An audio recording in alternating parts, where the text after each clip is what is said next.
YouTube पर एक comment था कि लॉजिक जो है वो क्लियर कर दें, इसका कॉन्सेप्ट क्या है। तो लॉजिक, जिसे आप उर्दू में जो है वो मंतक कहते हैं, असल में ये बहुत ही सिंपल चीज़ है। साउंड रीजनिंग जब आप करते हैं, यानी ठोस बुनियादों पर जब गौर व फिक्र करते हैं, तो आप किसी भी चीज़ का जो है होने का या किसी भी चीज़ के पीछे कोई जो है वो साउंड रीज़न तलाश करते हैं, ठीक है, ठोस वजूहात जिसको हम कहते हैं उर्दू में।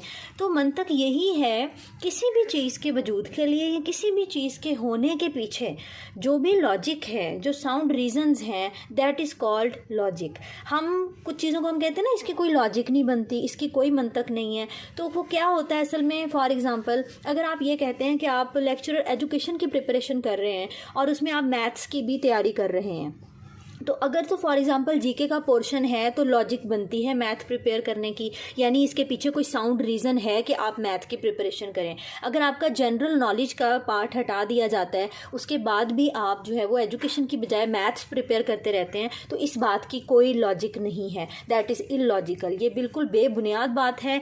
आप इसको साउंड रीजनिंग के साथ गौर व फिक्र करें ठोस बुनियादों पर, तो आपको अंदाज़ा होगा there is no sound reason behind preparing maths for lecturer education.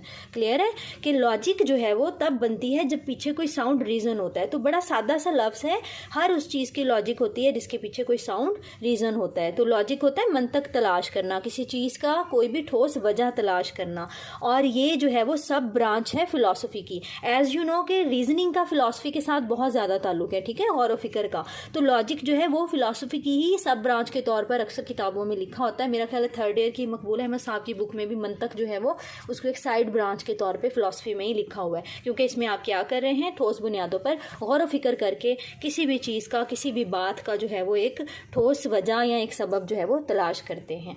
तो अगर फिर भी कोई इशू है और आपको लॉजिक क्लियर नहीं हुई तो आप बता सकते हैं। अल्लाह हाफ़िज़, थैंक यू।